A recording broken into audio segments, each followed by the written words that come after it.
Coba dibayangin, Anda lagi di tengah lautan manusia di sebuah konser musik yang super besar. Rasain dentuman bass yang bikin dada bergetar, vokal penyanyinya jernih banget seolah-olah dia nyanyi persis di sebelah kita, dan setiap instrumen kedengaran detail dan sempurna.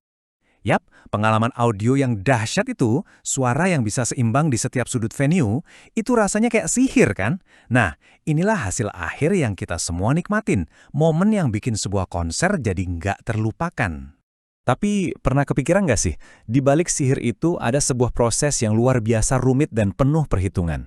Ini sama sekali bukan soal keberuntungan. Jadi gimana sih sebenarnya semua ini dirancang dari nol? Yuk kita bedah prosesnya satu persatu. Oke, kita mulai ya. Semuanya itu berawal jauh sebelum ada satupun speaker yang dipasang. Tahap pertama ini adalah fondasi dari segalanya, fase survei. Justru pekerjaan paling krusial itu terjadi di sini, di balik layar. Jadi di fase ini ada 3 pilar utama buat kumpulin data. Ada survei venue buat kita paham sama ruangannya, survei konten buat kita ngerti acaranya kayak apa, dan survei technical riders buat memahami kebutuhan spesifik dari para artis. Nah, survei venue ini bukan cuma soal ngukur panjang dan lebar pakai meteran ya.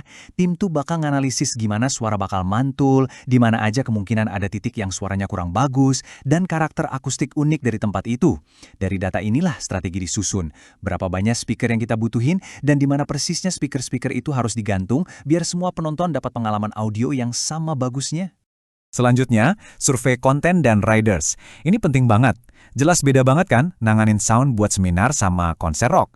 Begitu juga kebutuhan band yang bawa puluhan mikrofon buat instrumennya bakal beda jauh sama seorang DJ. Dan soal technical riders dari artis, wah itu udah kayak kitab suci buat vendor sound system. Isinya daftar peralatan yang nggak bisa ditawar-tawar, buat mastiin semua kebutuhan teknis mereka terpenuhi tanpa kompromi. Nah, setelah semua data dari survei kekumpul, kita pindah nih dari lapangan ke dunia digital. Selamat datang di fase perencanaan, di mana cetak biru atau blueprint untuk seluruh sistem suara dibuat pakai teknologi modern. Di zaman sekarang udah nggak ada lagi tuh metode coba-coba atau kira-kira. Semuanya dihitung secara ilmiah. Teknologi ini memungkinkan tim buat ngerancang dan ngetes sistemnya secara virtual. Jadi efisiensi dan akurasinya bisa maksimal sebelum ada satupun kabel yang dicolok. Inti dari fase perencanaan ini ada 3 dokumen utama. Ada simulasi penempatan speaker, ada pemetaan alur sinyal audio, dan diagram alur daya listrik. Ketiga dokumen ini, atau yang biasa disebut paperwork, adalah panduan mutlak bagi tim eksekusi nanti di lapangan. Ini nih bagian yang keren banget.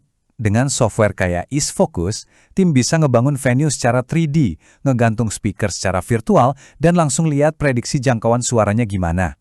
Mereka bahkan bisa nentuin sudut kemiringan tiap speaker sampai presisi banget, buat mastiin cakupannya merata. Plus, bisa juga memprediksi seberapa kencang suaranya nanti di setiap area penonton. Keren kan? Coba bayangin ini sebagai sistem saraf dari seluruh pertunjukan. Signal flow itu peta perkabelan yang super rumit. Peta ini nunjukin perjalanan setiap sinyal audio, mulai dari mikrofon drum, gitar, vokal semuanya deh, lewat mixer, prosesor, power amplifier, sampai akhirnya keluar di speaker yang tepat.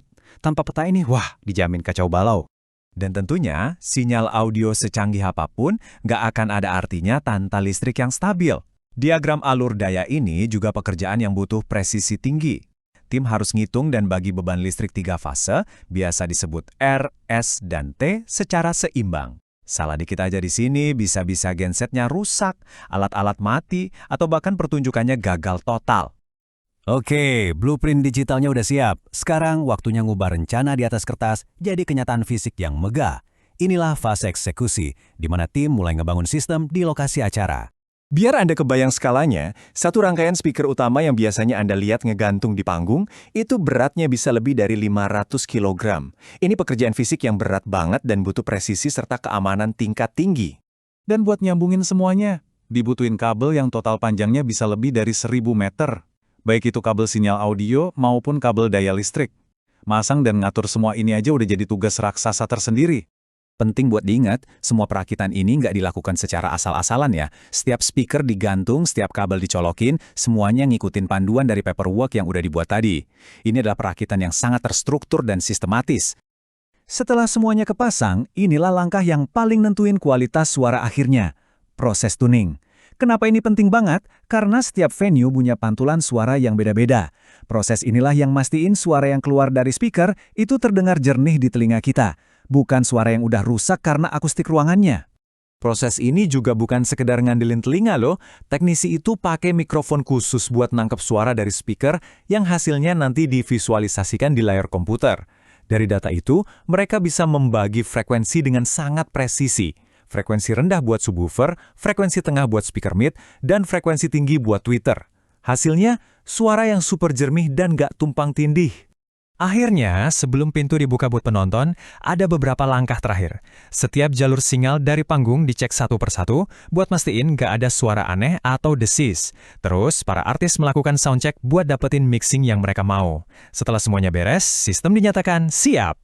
Jadi, setelah kita ngelewatin semua tahapan yang rumit ini, apa sih sebenarnya rahasia di balik suara konser yang sempurna itu? Jawabannya sebenarnya sederhana banget. Nah, inilah kuncinya. Konser yang megah dengan suara yang spektakuler itu adalah bangunan megahnya. Dan semua proses yang nggak kelihatan, survei yang teliti, perencanaan digital yang presisi, dan eksekusi yang sistematis, itulah pondasi kuat yang nopang semuanya. Tanpa pondasi ini, bangunan itu nggak akan pernah bisa berdiri kokoh. Jadi, lain kali Anda lagi ada di sebuah konser dan ngerasain suara yang luar biasa itu, coba deh dengerin lebih dalam. Dengerin kejernihannya, keseimbangannya, dan gimana suara itu bisa nyelimutin Anda dengan sempurna. Karena sekarang Anda tahu, itu bukanlah sihir. Itu adalah sebuah mahakarya yang lahir dari sains, seni, dan dedikasi luar biasa dari sebuah tim yang tak terlihat.